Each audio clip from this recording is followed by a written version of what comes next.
What if I told you one of the crispiest and crunchiest jerkies we've ever made came from a can of Spam? I know it sounds crazy, but that's exactly why we needed to find out what would happen if we tried to make a thin and crispy Spam jerky recipe. Okay, over the last few weeks, we've been deep in the lab playing with all sorts of different types of thin and crispy jerky, which is new for us, by the way. We've been trying different flavors, different meats, different thicknesses, different temperatures, all of the things to make something that's not chewy, it's not thick cut. We're talking about paper thin slices that come out shattering, crispy, and super snackable. Some batches flopped, but honestly, some of them completely blew me away. And somewhere along the line, someone said, I wonder what would happen if we made this with Spam. Honestly, at first, I kind of laughed it off, but the more I thought about it, it starts to make a little bit of sense. So next thing you know, here we are. So today we're putting it to the test. Thin and crispy Spam jerky. Will it be a salty, crispy, umami masterpiece? Or is it just gonna be a greasy disaster right out of a can? Either way, we're just not gonna taste it ourselves. At the end of this video, we're bringing in some of our official taste testers, real jerky lovers by the way, to give it to us straight. So find out with us if this Spam jerky is gonna make it into the jerky.com Hall of Fame. Okay, the first thing we're gonna do is we're gonna try to give this Spam a little bit of backbone. The problem is, right out of the can, this is very squishy. It has no structure to it whatsoever. Yeah, it's easy to slice, but it's also super easy to crumble. Like, it'll fall apart. The more you handle it, the more it'll break, and then it just starts to turn into little pieces. We don't want that. First, we're gonna pop the Spam right out of the can. We're gonna do that to all 5 of these cans. So I think I'm gonna put a piece of wax paper down just so when it does freeze, it's kind of easy to pull off. Oh, that's funny. I got a call coming from Spam. Now, you don't want it frozen rock solid. I just want it firm enough that when we slice it paper thin, it's really easy to handle and it doesn't fall apart. Depending on your freezer, maybe 30 to 60 minutes might get it right. You just want it cold on the inside and sturdy on the out. Sliceable, but not shatterable. So we'll just throw these in the freezer and we'll check it out in a bit. All right, so it's been a little over 2 hours. It kind of took a little longer than I thought, but it's got some firmness to it here. I don't know what it's like in the middle yet. It's not rock solid. I could still throw this at Joey and probably not give him a total black eye, but yeah, I think about 2 hours on this Spam and we're ready to slice. So let me grab the slicer, we'll get it in here and let's get to slicing. Get the slicer all set up here. Let's take a few passes at this and kind of see what kind of slices we want to do on this. It might be a little too thin. You can already see it kind of tearing and stuff, so I think we're getting there. Try just a touch thinner. 3 of those cans yielded all of this in the original Spam recipe. Now that we got this all sliced up, all that's left to do is the Korean barbecue, so let me keep slicing. Okay, so done slicing. Here's everything it's yielded. It yielded 2 plates of the original, and then we got 1 tall plate here of that Korean barbecue. I'm really looking forward to this Korean barbecue. But I literally just had this idea. I was just gonna rack all these up just as is. We're not really trying to add additional flavor profiles. We already like the original. So here's what I'm thinking. We'll do 1 plate of the original. We'll do 1 plate with the original, and we'll cover it in some brown sugar on both sides, and then we'll do just the Korean barbecue as is. So I think that's it. It's a pretty rack job, so let me get rid of this slicer. Let's start racking this stuff up. Here's the deal with this thin and crispy stuff. Sometimes, since we're gonna take it at a higher temperature for a longer period of time than we usually do, I'm really worried about it sticking. So what we're gonna do is I'm gonna go ahead and spray all these with a little bit of pan spray, just so when it's done, it's a little easier for us to remove. So I'm gonna go ahead and get these sprayed up and just racked it out Tetris style. This is a pretty straightforward process. Just find the most efficient way to lay these things out that gives you the most coverage, so you use the least amount of trays, and just make sure nothing's touching. You know, it needs complete airflow all the way around each piece of meat. That way you guarantee these things are as consistent as possible. Okay, with the batch of original and the batch of Korean barbecue all racked up and in the dehydrator, next thing I'm gonna do is I'm gonna get brown sugar smashed all over this, and we're gonna get that racked up right now. I don't know exactly how this is gonna work. I don't want it to fall off, but we're just gonna jump into it, see what method we get to make this thing stick. Okay, with that all trayed up, I'm gonna get this little sifter thing that I found. I think this thing's gonna help me kind of sift brown sugar all over this. So let's see how this goes. Let's load this thing up with brown sugar. It's not covering as much as I'd like. This might take me a minute. Yeah, screw this. We're going back to hand applying. I'm just gonna go ahead and generously apply this by hand. I know, this isn't science. You know what I'm worried about though? I'm worried about it's all topical. Like, this stuff's just gonna flake off. I don't know if I just mash it down or... Oh, all right. Maybe another dumb idea.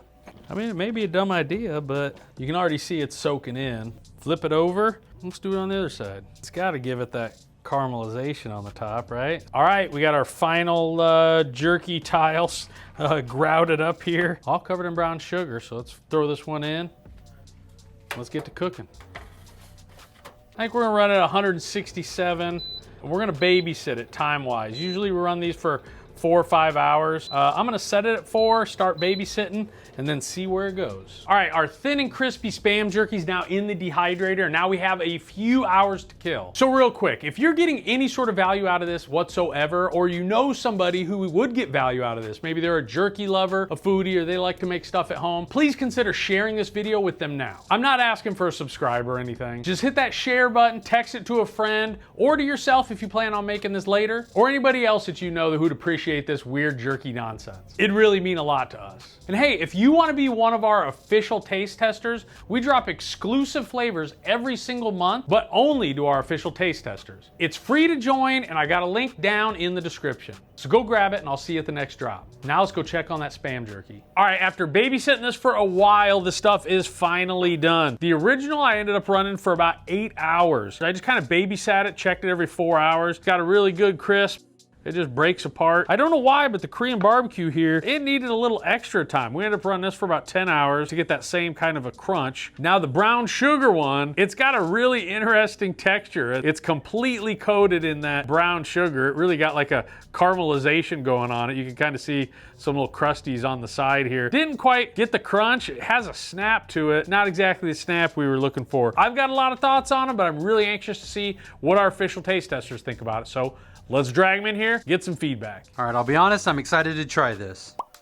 Okay, that just broke apart. It's almost like a potato chip. I mean, it tastes like Spam, I guess. But as far as a crispy Spam, this definitely hits the mark. All right, now Korean barbecue Spam, I didn't even know this existed. Ooh, I'll be honest, same thing. Definitely has a crisp to it, but not a fan of the taste. Now for the one I'm most excited about. Oh, well okay. Well, I mean, it broke apart. You instantly get that sweetness. I assume it's brown sugar. I'll be honest, I threw the other halves of these two in the trash. I'm gonna eat this whole thing. All right, if I was to put these in order from my least favorite to my favorite, third place would definitely be this Korean barbecue. Not the biggest fan. Second place would definitely be the original Spam. I liked it a little bit, not as good as the other one. Which leads me to first place, which is this sweet and salty brown sugar Spam. Definitely has some crisp to it. Kind of liken it to a turkey bacon. Has a good savory flavor to it though. I've had much better Spam jerky. Korean barbecue Spam. I was just telling someone the other day, I thought there was like 6 different flavors of Spam, but I guess I'm wrong. There's like tons of them. All right, snap test. About the same as the other one. That one's a little disappointing. It has like an aftertaste of like charred, like a burnt flavor to it. Man, that thing glistens. Oh, okay.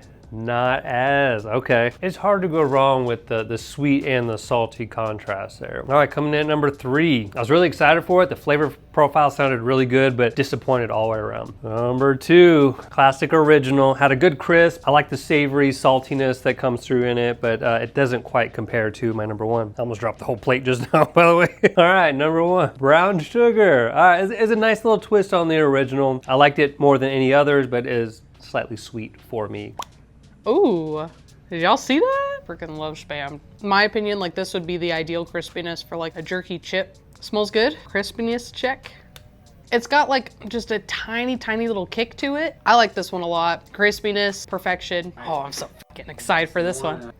Still crispy. We'll give it a pass until we try it. That's so good. Could it be crispier? Yes. Is it possible to do that with this flavor? I don't know. This one's third place. It's just Spam. I need a little bit more flavor. Second place, if I could tie 2 of them, I probably would. 2 different vibes going on. And then third place, this plate that I'm hoping Joey will let me take with me. Flavor, so good. Could be a little crispier, but like, I'm honestly not mad about it. We got the taste tester feedback, and I'm not really surprised by what they say. The original for me is good. If you like Spam, you're gonna love this one. Personally, I don't usually love the texture of Spam. Definitely got the crisp on this.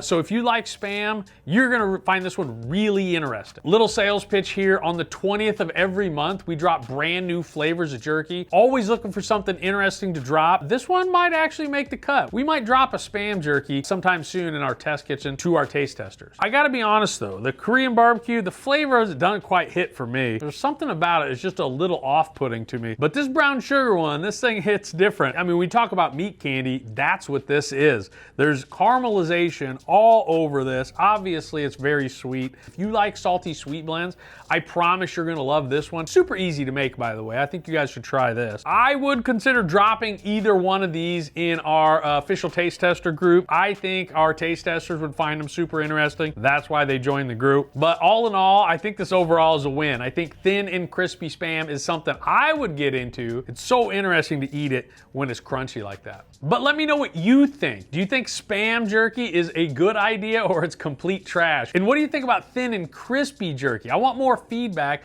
about thin and crispy jerky. Remember, we made all this stuff off of customer suggestions, so if you have any interesting jerky ideas, leave them down in the comments. Leave them down in the comments for me. So I'm looking forward to your comments down below because that's what we're gonna be making next here in the test kitchen. I'll see you next time.